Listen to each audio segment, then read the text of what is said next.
حدیث امام بخاری نے اپنی کلاس میں بیٹھے استاد اسحاق بن ابراہیم اس کی ایک بات سنی جب اس نے اپنے شاگردوں سے کہا لو جمعتم کتابا مختصرا لصحیح سنت رسول اللہ صلی اللہ علیہ وسلم، ہے کوئی تم میں سے جو صحیح احادیث کو جمع کر دے؟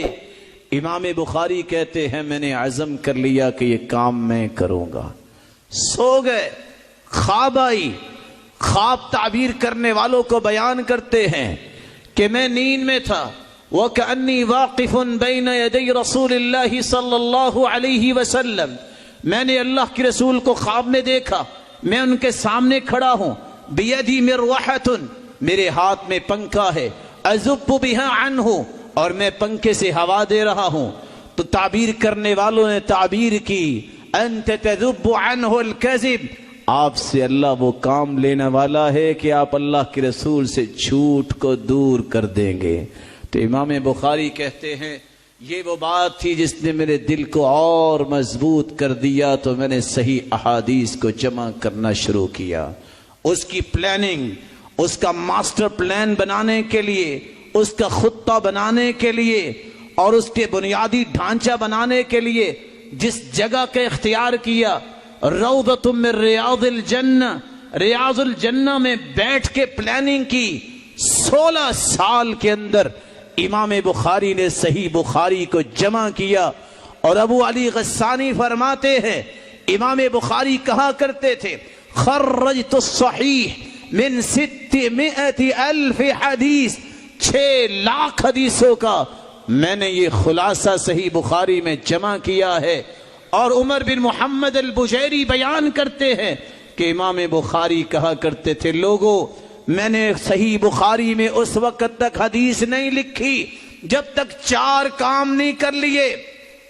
الا اغتسلت فیہ رکعتین، میں سب سے پہلے الا اغتسلت وصلیت فیہ رکعتین واستخرت اللہ سبحانہ وتعالی حتی تیقنت صحتہ، میں کوئی بھی حدیث لکھتا تو پہلے غسل کرتا، غسل کرنے کے بعد 2 رکعتیں پڑھتا، 2 رکعتیں پڑھنے کے بعد استخارہ کرتا، پھر اللہ رب العزت مجھے اس حدیث کے صحیح ہونے کا یقین کرواتے، فجعلتہ ما بینی و بین اللہ، میں نے اپنے اور رب کے درمیان اس کو حجت بنایا۔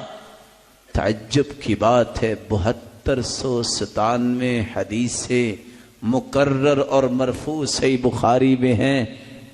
کتنی رکعتیں پڑھی امام بخاری نے، کتنے استخارے کیے؟ اگر میں ادب کے خلاف نہ بول جاؤں تو آج کتنے لوگوں کو استخارے کی دعا یاد ہے، کتنی مرتبہ اللہ کے ساتھ تعلق جوڑا۔ 7297 حدیثیں، 160 کتابیں مقرر اور بغیر تکرار کے 97 کتابیں، 3450 ابواب اور 1080 اساتذہ میں سے صرف 299 اساتذہ سے صحیح بخاری میں روایات نقل کی۔ 16 سال میں امام بخاری رحمت اللہ علیہ نے صحیح بخاری کو مکمل کیا۔ اور امام بخاری نے جب یہ کتاب مکمل کی تو کیا ہی خوب کہا ہے امام سبکی نے، اما کتابہ الجامع فاجل کتب الاسلام بعد کتاب اللہ العزیز، امام بخاری کی کتاب کائنات میں سب سے جلیل القدر کتاب ہے۔ اور امام نووی کا قول تو ساری دنیا میں آج معروف ہے، اصح الکتب بعد کتاب اللہ العزیز، قرآن مجید کے بعد اگر کوئی صحیح ترین کتاب ہے تو وہ صحیح بخاری کی کتاب ہے۔ اللہ تعالیٰ نے اس شخص کو اتنی برکت دی، 90,000 لوگوں نے امام بخاری سے ڈائریکٹ یہ کتاب پڑھی ہے۔ امام بخاری رحمت اللہ علیہ نے شاگرد کیسے چھوڑے؟ امام مسلم جیسے، امام ترمذی جیسے، ابن خزیمہ جیسے۔ اور امام بخاری رحمت اللہ علیہ کے شاگردوں کو دیکھیے، آج اتنا حدیث کا علم ہے، ان کے لیے صدقہ جاریہ ہے۔